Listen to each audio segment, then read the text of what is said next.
4 days of dry fasting, you're probably going to lose 25 pounds, maybe even more, maybe even 30. I mean, it's really ridiculous. I'm not going to lie to you. You could lose a tremendous amount of weight very quickly.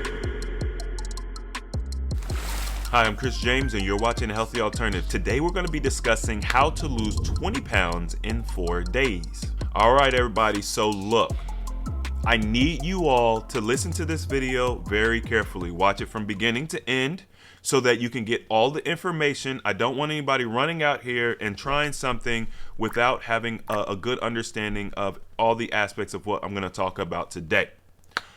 But I was recently doing some content where I talked about how I lost 20 pounds in 4 days using fasting.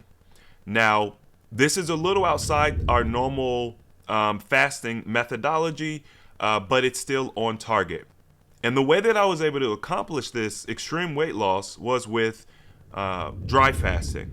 So we're going to talk a little bit about dry fasting, how to perform it safely, and ultimately how you can also very likely lose 20 pounds or more in 4 days. Hope you guys are ready for this one. So, as always, with any type of fasting, you're always going to prep first. I need you all to do the prep first. I have a free guide on my website. If you go to ahealthyalternative.org, if you sign up for our mailing list, we send you a guide. It's a 7-day prep guide. Get the weight loss, the prep guide first, okay? Then what I want you all to do, I want you to go and join our community so that if you have any issues as you're going through this process, you can ask questions and get a better response, right? Not just waiting in the comment section for a response. So these are two preemptive things. So you're going to do your 7-day prep. Now, in the prep, the main focus is going to be on hydration. The reason this is important is because when you dry fast, you're not taking in any water.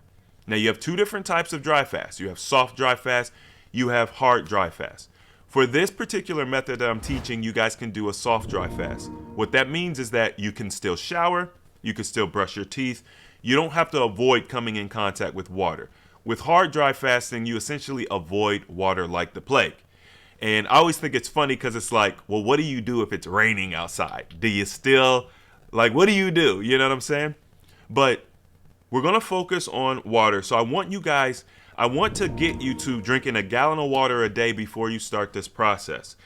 In addition to getting yourself ramped up to drinking a gallon of water a day, and I'll say that I don't want you to just try to rush and do a gallon. If you're just not used to drinking that much water, give yourself time and build up to it over the 7-day prep. Also, in addition to drinking the water, I need you guys to make some alteration to your water. It's funny because I just got into a small back and forth with someone in the comment sections because I was talking about structured water in an old video, and they were like, there's no such thing as structured water. But anyway, what you're going to do is you're going to alter your water to make it more hydrating. The way you could do this is by cutting up some key lime slices. Okay, you could also use cucumber, lime, or lemon. And you're going to get like a gallon of water, and you're going to cut these key lime slices up, and you're going to put it in the water. Okay, key limes are very small, so 1 key lime for a gallon of water will be fine. You let that water cold steep for about 4 hours. So I recommend doing it overnight, and then you could drink it throughout the day. And you're going to do that every day during the prep. This is going to massively boost your hydration levels. Another option is you could do chia seeds. Okay, so you get yourself some organic chia seeds, and you're just going to add the chia seeds to your water, just a sprinkle of chia seeds in your water before you drink it. Probably takes about 7 minutes or so, and what you'll see is the chia seeds will swell up, and what will happen is the chia seeds will impart the cellular water to the rest of the container. So when you see those chia seeds swelling up, that is what's called the 4th phase of water, cellular water or structured water. This is the water that the cells utilize. Okay, the cells do not utilize H2O. So all the water that we drink has to be converted to cellular water before it can be utilized by the cells. The point of doing this work ahead of time is to make it easier for the body so that the body doesn't have to convert it itself. Okay? Typically, the body does not convert H2O into structured water very well. So you're going to get a lot more out of your water by doing this process first. Throughout the prep, you're going to also be changing the frequency that you eat. I want you all to skip breakfast. I know they say that breakfast is the most important meal of the day, but the reality is it's the most detrimental meal that we eat. Not only do we eat first thing in the morning when our body should be eliminating, that's why you want to have a urination and a bowel movement in the morning, right? The body starts coughing up mucus and you see, mucus coming out of the eyes and things of that nature. It's in an elimination process. So you don't want to stuff it with food during that time. But in addition to the fact that we do eat during breakfast time, we're also eating very poorly. We eat very dense foods, hard for the body to digest. By cutting that out, you're going to prepare your body to do the fast. Because when you start fasting, you have these spikes of ghrelin that produce, okay? Ghrelin is a digestive chemical. It aids in the digestion of food amongst other things. So when you eat, the body produces ghrelin to help digest that food, right? If you're eating 6 times a day, that's 6 ghrelin spikes every day. And your body is wise, it's intelligent. So it gets used to the time when you eat and it prepares the ghrelin ahead of time. Now, the reason it's important to reduce the frequency of meals and reduce these spikes of ghrelin is because that chemical is what is associated with hunger pangs. So in order to make your fast more seamless, we want to begin the process of reducing the frequency that we eat so that when you're fasting, you have less hunger pangs. Now, one great benefit of dry fasting, typically people experience less hunger pangs because your digestive system goes basically completely to rest. You're not ingesting water, you're not ingesting juice, you're not chewing gum, you're not doing anything. So when the body goes to rest, we don't have to worry about those ghrelin spikes as much. This is a precaution, but it's just a great tool during the prep to help with any type of fast that you're doing. So I recommend that you guys still stick to this protocol. In addition to reducing the frequency that you're going to be eating, you're also going to start utilizing some juice to help get you into the fasting mode. So on day 6 and 7 of the prep, these are juice fasting days. And you guys can get your juice from Whole Foods or whatever store that you have close by. If you don't have a juicer, you could go to the produce section and they typically are going to have like gallons or half gallons of juice available that they fresh press in the store. You want to avoid the juice, the refrigerated juice area where all the juice and milk and stuff is. Nothing in that area is going to be adequate for your juice fast, okay? You could also just simply juice at home yourself. That would be the best way, right? And you could make up any combination of juice. But you're going to do the juice for 2 days as you get to the end of your preparation. More details about this are in the guide. So refer to my original message. Go get the guide first, okay? Once you have done the prep for the fast, the next thing, I will say in tandem with the actual prep, I will say that you want to do some mental exercises. You want to prepare yourself for what you may encounter during the actual fast itself. Dry fasting is very powerful and it works quickly. Weight loss is not the only thing that you're going to get from dry fasting. You can also experience an emotional detox or even a spiritual detox or a mental detox when you do dry fasting. You can experience high energy or you can experience very low energy. So this could be what they call fasting insomnia, where you can't sleep at night. That's all very normal, believe it or not. Also, you can experience fluctuations in heartbeat, blood pressure, cholesterol. If you monitor any of these things on a regular basis, you're very likely going to see extreme fluctuations. Once again, this is normal. Here's the thing that you need to understand. Your blood pressure, your cholesterol, your blood sugar, all these numbers, all these pressures, they're all based around a 40-year-old white male that is eating. So when you start doing your dry fasting, you're not going to be eating, so those normal ranges will kind of go askew. Once again, join the community, AHA Communities, www.ahacommunities.com. It's a free membership.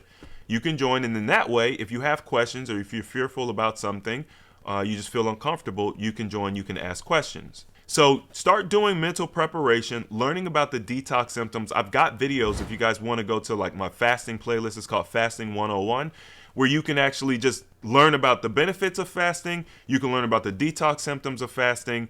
You know, we have content around that. Now that you've done your prep and your mental preparation, the actual fast is going to be very simple. You just don't eat and you don't drink. And that's all there is to it. You're going to wake up and you have different habits that you're going to be used to doing. Remind yourself that you're dry fasting throughout the day. It's probably one of the best tips I can give you. If you're new to fasting, especially dry fasting, it's very easy to forget. You're just doing daily life. Boom. Oh, I'm thirsty. Let me go get some water. Now, here's what I'm going to tell you. Interestingly enough, when you do dry fasting, you typically aren't thirsty. You find that your mouth is well hydrated, believe it or not. The body is so intelligent and it works to aid you in every step of this process. One thing that I will say kind of as a cautionary thing is, for me, okay, this is not an ironclad thing, but it's just something that I use as a precautionary. Once your mouth starts to dry up, it's a good time to break your dry fast. You don't have to, but when it comes to dry fasting, because it is far more potent than any other fast, I definitely like to err on the side of caution when it comes to dry fasting. But also because it's so powerful, it works so quick, you don't have to fast nearly as long, right? So, if you're fasting and you're at day 2 or day 3 and you find that your mouth starts getting really dry, it would be a good time to break your fast. On that note, when it is time to break your fast, whether you do the 4 days or whether you do 3 days or whatever the case may be, this is when you want to focus on how you're going to drink your water. This is probably one of the most important pieces to this entire puzzle. When you talk about regular water fasting, your main thing is the refeed. When you talk about dry fasting, we're not refeeding. We're reintroducing water to our system first. Especially when you're doing these long dry fasts, 3-4 days, you have to reintroduce water back into your system before you can even do anything with food. We still need to focus on food, right? But that's going to be on day 2 or so of our when we decide to break. Day 1 of your dry fast, you're dry fasting for 3 to 4 days. I'm going to recommend an entire day of just water. You could also add fruit juice later on in the day if you want, but I highly recommend that you do a mono juice. Okay, so don't mix a whole bunch of combination of juices. If you're going to do juice, I would recommend something that is not very astringent or acidic, like cucumber juice or celery juice. Maybe apple, watermelon juice would be a good idea. Or you could just skip the juice altogether. Okay, I would prefer you guys just to do water. You need to make sure that you're sipping water. What I mean by this, I'm gonna demonstrate. Glass of water. You just came off your dry fast. Your mouth is parched. That's a sip. Okay? That's a sip. It's enough water to have a nice drink, but you're not filling your mouth up with water. Okay? You just want to sip. So as you come off your dry fast, your goal for that next day is just sip water all day long. That's all you're doing. Okay? You don't want to eat anything. I cannot stress this enough. 4 days of dry fasting, do not eat on day 5. If you break your dry fast, you did 4 days, do not eat on day 5. If you eat on day 5, you can cause yourself extreme discomfort. That's your warning. There's nothing more I can say about that. All right. So all day long, you're sipping your water. You're not looking to do a gallon of water that day. Okay. If you drink water too fast, if you drink too much water, you can experience extreme discomfort. When you dry fast, the processes that normally take place in your body start to subside. They start to cease. Okay, you have to give your body time to get back to normalize. So your refeed for dry fasting is with water. You're going to sip water the entire day. And then, like I said, if you want to do like some watermelon juice later on in the evening, you could do that. Okay, if you just need something more. No smoothies. Okay, don't do smoothies. That is not juice. Once you do your day of water, now you can start reintroducing food. And I highly recommend that the way you're going to want to reintroduce your food is you're going to go from less dense foods to more dense foods. 4-day dry fast, I'm going to recommend a 3-day refeed where you're actually eating. On day 1, you're really just doing your fruits. I wouldn't even do vegetables because I really am not a fan of cooking your food on day 1 of your refeed. So I would recommend do your fruits because they're easier to ingest without cooking them. I wouldn't even say a salad unless it's a fruit salad, okay, on day 1. So just do your fruits. You could do a fruit salad. And keep in mind, a fruit salad could be avocado, cucumber, and tomato. Those are all fruits. You make yourself a nice homemade dressing, okay? There's plenty of recipes out there. Do not use ranch, Caesar, Italian, or any of those things from the store. It's very important that you do not reintroduce processed foods to your body right after a dry fast. Once again, dry fasting and regular fasting, they're 2 different things, okay? On day 2, you can start doing your vegetables. However, I'm going to recommend that you steam them. So don't do the raw vegetables, steam them. And then you can incorporate your vegetables. You could do soup. You could do broth. And then on day 3, you could do like your pastas and your grains and things of that nature. Make sure to increase your water intake. So after day 1 of not, just sipping your water all day long, when you do your refeed, you can start increasing your water back up to a gallon a day. And then by day 3, after day 3, you're pretty much going to be normalized, and you can dismount. You'll be finished. And what you're going to find, you very likely will lose more than 20 pounds. But I had to choose a number. If you guys are dealing with obesity, 4 days of dry fasting, you're probably going to lose 25 pounds, maybe even more. Maybe even 30. I mean, it's really ridiculous. I'm not going to lie to you. You could lose a tremendous amount of weight very quickly. Here is the piece that I wanted you guys to wait to the end for. Dry fasting is a great way to lose weight fast. However, in order to keep the weight off, because what's the point of doing this if you're not going to be able to keep this weight off, you have to commit to some dietary changes in your life, okay? Now, this is a great way to jumpstart this journey. It's very normal that you're going to gain 5 pounds or even, more when you come off of your dry fast. That's very normal. However, you shouldn't gain all of your weight back. If you gain all of your weight back, it's more than likely because you didn't make any dietary changes and you just simply went back to what you were doing before. Okay? One of the greatest techniques that I have found for keeping the weight off when you do something like this is to support the liver. There is a flush. It's called the liver and gallbladder flush by Andreas Moritz. We have videos on it. We teach it in our academy. You can purchase the book on Amazon. That flush does wonders for helping to keep the weight off. Now, you're going to use this system together, you can't. I'm not going to sit here and say that you should expect that you're going to do one flush, you're going to do one 4-day dry fast, you'll lose the 20 pounds, and that you'll be done. It is an ongoing process. And anybody who tells you any different is either lying or they probably have something included in their system that is going to artificially keep the weight down, and it's going to end up making you sick.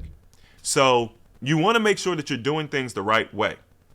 But I'm telling you, this will work. When I lost the weight, I had actually been flushing my liver because with the flush, you do it over the course of months, and I think I had been flushing my liver for about 5 months when I did the dry fast. Now, that didn't necessarily have a great impact on my weight loss. You guys are going to still get the weight loss even if you haven't been doing the flushes. But what I noticed was I couldn't gain weight after. That's the secret sauce. I could not gain weight after I did the dry fast. I didn't dry fast for the purposes of losing weight, but I get the benefit of the story and the experience to share with you all. One other tool that I would recommend in our shop, when you go to get the guide, in our shop we have a liver liver pack. It's a castor oil pack that is going to help to detoxify the liver. You can actually utilize this castor pack throughout this process. I don't recommend you necessarily combining dry fasting with the liver pack. The reason I don't recommend it is because I have not tried it. Okay, so that's uncharted territory. I'm not saying that it's bad, and I'm not saying that it would harm you. But I gotta be responsible, so I'm gonna recommend that if you do it, that's completely on you. Pay very close attention to your body and how it responds. But during the prep and after you break your dry fast, you can use the liver pack. Okay, I definitely recommend that you do it before you do the 4 days of dry fasting, for sure. When you do the liver flush, do not wear the liver pack on day 6 of the liver flush. The liver flush is a 6-day process. On day 6 is when you actually flush the liver.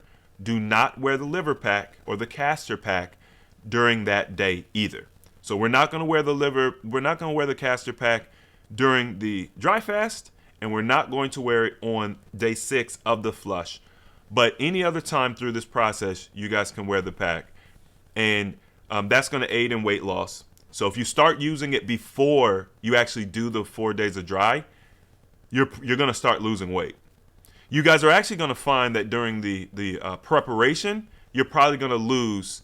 If you do the preparation properly and you include the liver pack, you're probably looking to lose 6 to 10 pounds. I mean, it sounds crazy. It sounds fantastical, but that's what we see. I mean, this is what we teach in our challenges and stuff. So this is just what we see. This is what people tell us. Okay? During the prep, if you guys want to boost it a little more, you can add the detox herbs. Now, depending on when this video comes out, it's very likely that we may be sold out of our detox bundle. It's very hard to keep the herbs in. You guys, when we get the herbs, you guys buy them, so it's hard to keep them in. However, it is not necessary to get the 20-pound weight loss, okay? I'm just saying, if you're watching this and we have them available and you want to add them, you can. Yes, it would definitely boost, especially during the prep. It's going to make the prep easier for you because you start to experience detox symptoms even during the prep. However, if we are sold out, which I am working very diligently to get our supply up so that we can meet the demand, then you don't need it. Don't worry about it. You'll still get the weight loss, okay? I just want to make that clear. This is a very, very powerful technique. I need you all to be diligent and pay attention to your body as you perform it. But in the long run, it'll be an amazing tool that you can use to help maintain weight loss as well as get the weight off quickly. You guys can repeat this cycle many times over if you like. Once you're already prepped and you're doing the liver flush or you're doing the dry fasting and you're utilizing your castor pack and your tools, you can stay in that cycle if you want. And you guys can blast weight off. I mean, in 1 month, let's just say you did 3 to 4 days of dry every week, because you're doing a cycle. You're using this as a cycle. You could blast 60 pounds. It depends on what your weight is, okay? It depends. Obviously, if you don't have 60 pounds to lose, you're not going to lose 60 pounds. But if you're 100 pounds overweight and you're doing 3 to 4 days of dry fasting, and then you're just using those other extra days as your refeed, as I outlined in this video, meaning you wouldn't be eating meat, you wouldn't be eating processed foods, you are going to be drinking your gallon of water. Man, that could be an awesome strategy. I'll also say this: if you guys want to use this strategy as a cycle, I would include the appetite suppressant herbs. It's going to help fight fasting fatigue. Fasting fatigue happens when you utilize a lot of fasting in a short duration of time. You just get tired of doing it. You get tired, you get hungry, you want to eat, or when you eat, you feel like you're not eating enough, or whatever the case may be. You're only going to use the appetite suppressant tea during the refeed or the prep phase, okay? You're not going to take it while you're doing the dry fast, because you can't have anything. However, it will greatly aid you. If you want to use this as a cycle, it'll help to keep you satiated. And then that way you could just blast weight off in a month. 50 pounds. If you're 100 pounds overweight, I don't see why you can't blast 50 pounds in a month with this process. Typically, with any fasting method, you're going to lose more weight up front than you are going to lose on the back end. But with dry fasting, it's so freaking powerful. And if you guys are combining all these tools, yeah, you could see some extreme weight loss. But I want you all to also pay attention to the other benefits that you're going to get from this. Weight loss is, in my opinion, the cherry on top. If you guys are dealing with growths, whether it's cysts, whether it's fibroids, whether it is tumors or whatever, monitor those things and see the incredible impact that this regimen is having on that. Think about cognitive function. How sharp and clear are you when you're utilizing this technique? Think about your attitude, right? Like, how are you treating people? You might think that 4 days of dry fasting, you're going to be hangry. But if you guys follow this process the way I've outlined it here, you probably aren't even going to deal with a lot of hunger, believe it or not. The most thing you probably want to do is drink. That's the challenge with dry fasting, wanting to drink. All right, I think I'll do another video talking about how we can cycle dry fasting and go a little bit more in depth on that. But for now, that's it. Post your results, y'all, in the comment section. Let us know. I'm going to do this. Join our community, www.ahacommunities.com. Post, hey guys, I'm going to do the 4-day dry fast challenge, and then let us know what your results are so that I can maybe talk about them or even post them with your permission to show everybody this works. Okay, if you guys like this video, hit the like button. If you want to see more videos like this, subscribe, share this video out to your friends and family who are looking to be healthier in 2024. And as always, the application of knowledge is power, and I will see you all next time.